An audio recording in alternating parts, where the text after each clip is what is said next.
Magandang araw po sa inyong lahat mga guys. Ayan, siyempre shoutout muna sa ating mga kaibigan dyan, mga tagapanood. Ayan, shoutout po sa inyong lahat sa mga tagapanood natin dyan. Siyempre sa lahat ng mga sumusuporta kay Vice President Sara Duterte at sa pamilya ng Duterte. Yan talagang lumalala ang mga pangyayari sa Pilipinas tungkol nga sa nangyayari ngayon sa pamilyang Duterte. Yan. Siyempre, yung ating Vice President na si Sara Duterte ay talagang lumalaban. Yan, lumalaban para sa bansang Pilipinas. Yan, kanina nga ay nagkaroon ng briefing. Yan, nagkaroon ng briefing si Vice President Sara Duterte tungkol nga sa impeachment na kinahaharap niya. Na talagang lumalaban sa ating Vice President Sara Duterte na anak ni dating Pangulong Rodrigo Duterte. Talagang nakaka-touch yung ginagawa ni Vice President Sara Duterte. Mas inuuna niya yung kapakanan ng mga mamamayan. Yan. Na unahin yung pamilya. Sinabi niya nga sa kanyang briefing na unahin yung pamilya nila. At wag unahin yung pagkakaroon ng rally. Diba? Yan yung gustong iparating ng ating Vice President Sara Duterte sa mga taga-suporta niya. Mga taga-suporta niya talagang lalaban si Vice President Sara Duterte sa mga ginagawa sa kanya. Tungkol nga doon sa impeachment na pinasa, yan. Impeachment na pinirmahan ng mga congressman na umaabot sa 200 plus na congressman. Di ba? Pero alam natin mga guys, mga ka-Duterte dyan na hindi papayag at lalaban ang ating Vice President Sara Duterte tungkol sa mga bagay na yan. Talagang mahal na mahal ni Vice President Sara Duterte yung mga mamamayan sa buong Pilipinas. Kasi ayaw niya ng mga corruption. Diba? Ayaw niya ng corruption, pero talagang hindi natin mapipigil yan mga guys. Hindi natin mapipigil yan. Sapagkat talagang merong mga taong mas inuuna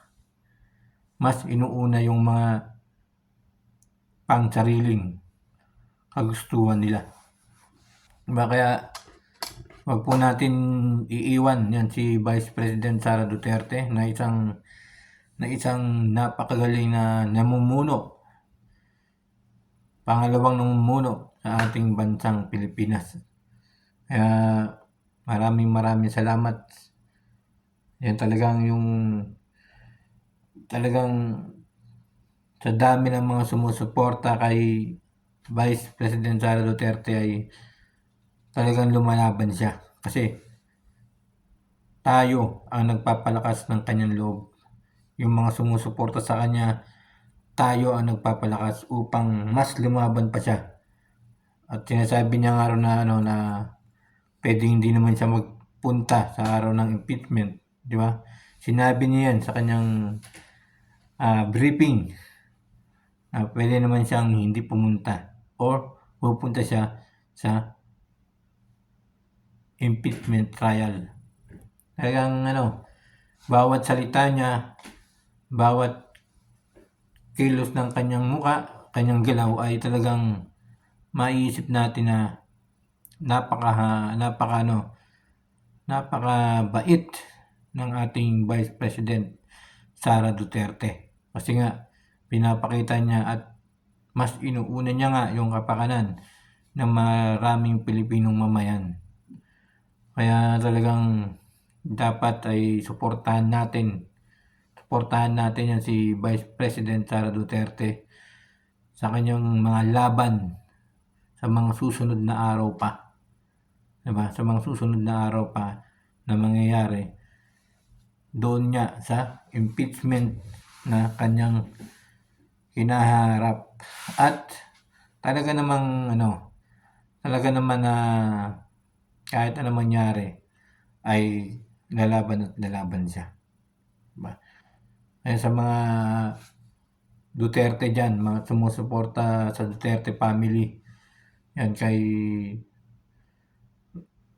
ex-President Rodrigo Duterte at kay Vice President Sara Duterte, supportahan po natin mga guys, supportahan natin na patuloy na mangibabaw yung kabutihan, di ba?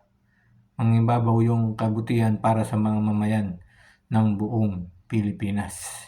Kasi makikita natin sa mga ginagawa ng mga Duterte family, lalo na si ex-President Rodrigo Duterte na dati nang talagang mapagmahal sa buong mamamayan ng Pilipinas.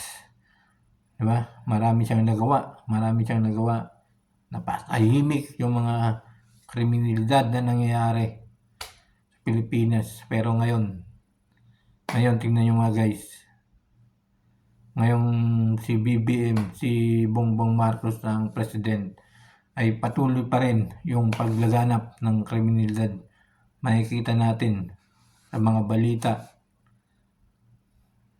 pagdulukot, pagpatay, talagang hindi na maiwasan. Nakakatakot na sa Pilipinas.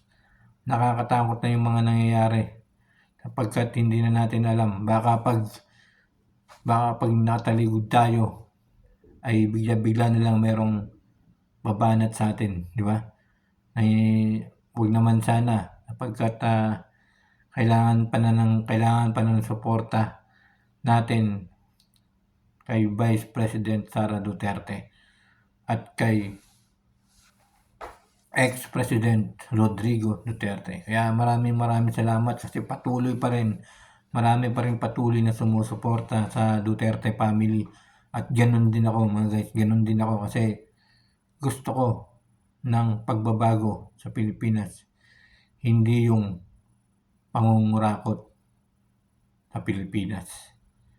Kasi sawang-sawa na ang mga Pilipino. Sawang-sawa na sa mga ganyan. Sawang-sawa na sa kahirapan. Pero patuloy pa rin ang mga nangyayari. Hanggang may mga taong mapansamantala. Hanggang may mga taong mahilig sa pera na para bang pera na yung kanilang sinasamba. Diba? Kaya maraming salamat sa mga walang sawang sumusuporta yan kay Vice President Sara Duterte. Huwag natin siyang iiwan. Huwag natin siyang pababayaan sapagkat si Vice President Sara Duterte, ang Duterte family, lalo na si ex-President Rodrigo Duterte, ang magiging pag-asa natin sapagkat inuuna ang pagmamahal sa tao, inuuna ang kaligtasan ng mga tao, inuuna ang kapakanan ng mga tao, ng mga mamayan para lang maramdaman natin yung tunay na pagbabago. Maraming salamat po sa inyo lahat at sana po ay meron po tayong patuloy lang lumaban mga guys. Maraming salamat po sa sa inyo lahat.